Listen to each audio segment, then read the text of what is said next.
But with the technology of hydro farming in front of you today, how should we focus on food security if we have many investors here in Kenya?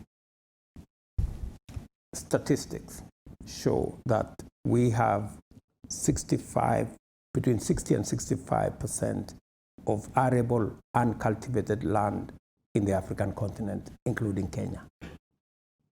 And sometimes there is a bit of confusion between what do we need?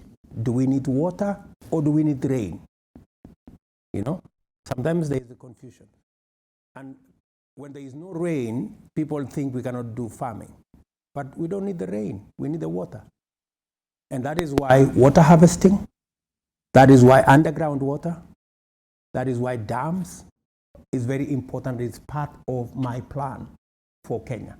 We want to build 100 mega dams. We are working with what to do with underground water so that we can bring into production the millions of acres of arable land in our continent with good soils that we can deploy in matters for security. 60 years after independence in a country like Kenya, having an argument about hunger is an indictment on all of us as leaders. We must not be having that conversation, but we are having it at the moment. Number two, making sure that we increase our productivity, because the tragedy of our continent is that we still have the lowest productivity. We are using on average between 20 and 25 kilos of fertilizer per acre. In North America, they're using between 150 and 150 kilos per acre. So we need to enhance our productivity. And that is why we have a program now running in Kenya on making sure that there is affordable fertilizer. We are increasing, in fact, this year, we are going to double the amount of fertilizer available to farmers. And again, we are deploying the supply of fertilizer using technology. We have e-vouchers that this year enabled us to supply fertilizer to 5 million farmers without corruption, without middlemen, without brokers. That way, you become much more efficient. You can deliver services better. And our farmers today, we are estimating that we will have the best harvest in a long time in Kenya this year because of the supply of the fertilizer that we have done. The continent is rich in resources around agriculture. What I would tell investors who are listening to me is that in Africa, you have an opportunity. We have good soils. You can deploy surface water by harvesting, dams and infrastructure that can harvest water. You have underground water, and you have a ready market for the product that you will be producing. So there is an opportunity for a win-win. We're looking for food for our people. You're looking for a return on your investment, and that we can meet halfway. So I think we can structure a win-win engagement. And the other instrument we are deploying this time around in Kenya is a private-public partnership instrument that ensures that public and private can work together.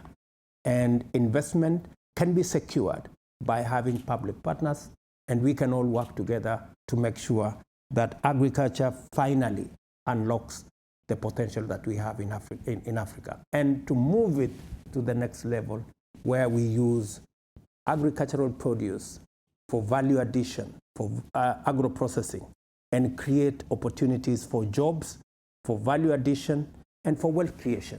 That's the whole trajectory. And I was happy to hear my good brother talk about special economic zones.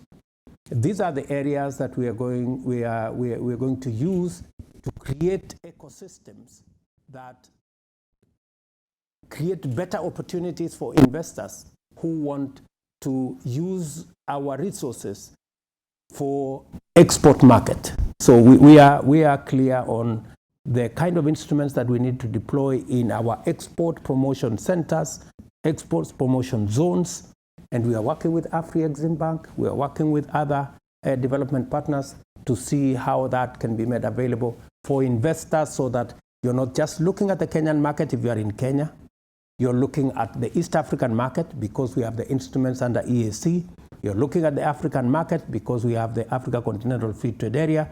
And you are looking globally because the export processing zone infrastructure enables you to export beyond the borders of our country and continent. We have already negotiated favorable instruments like AGOA, like what Kenya is negotiating with the US today, the Strategic Investment and Trade project, where we are going to make it easier for you, working with other countries, to export your products from Kenya duty-free, quota-free, into external markets. So we are configuring all that so that we can make it much more bankable for you to invest in our continent. What do you need to create the housing for your people? And the same time, this new housing, maybe close to jobs, is created. What is that challenge? And what is your administration focused on that area? Three things: cost of land, cost of finance, and cost of mortgage. Those are the three things we need to sort out. How did we, and I agree with you 100%. In Kenya, for example, we have 1,400 informal settlements in the country. We have 7 million people living in informal settlements without water, without electricity, without basic services. Therefore, and yet, although that is a problem, we want to flip it and create an opportunity out of it. How do we do that? I had a big struggle, but I managed to persuade the people of Kenya that we need a housing levy that is going to raise resources, that is going to give us leverage to provide resources for financing development, but more importantly, resources for offtake using mortgage. That way, a house that today costs 15 million, we can bring it down to 5 million just by sorting out land, sorting out cost of capital, and sorting out cost of mortgage. So we have now a program where we want to put up 200,000 houses every year. I have already launched the first 40,000 in the last 8 months. It is my intention that every year we build 200,000 houses to sort out the housing challenge. But as we construct 200,000 houses, we will create 1 million jobs every year for the young people of our country. And we will also scale up our mortgages from about 30,000, 40,000 in 5 years. We want to take that to 1 million. You've said it correctly. Yeah, the future is urban. It's not a choice that we make. The choice we need to make is it going to be urban slums or urban settlement? But urban, it will be. So this is the opportunity we see.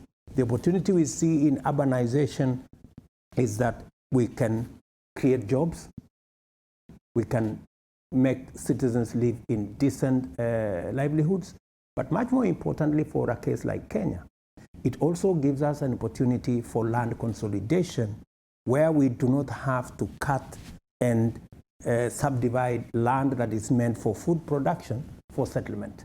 We can actually reverse the challenge of land fragmentation that is threatening food security, go the opposite, land consolidation, have more land for food production and food security as we move citizens into decent urban settlements where delivery of services is easier. You can deliver water, you can deliver sanitation, you can deliver electricity, you can deliver all the other services in settlements that are organized, in cities that are organized, than in informal settlements that are all over the place.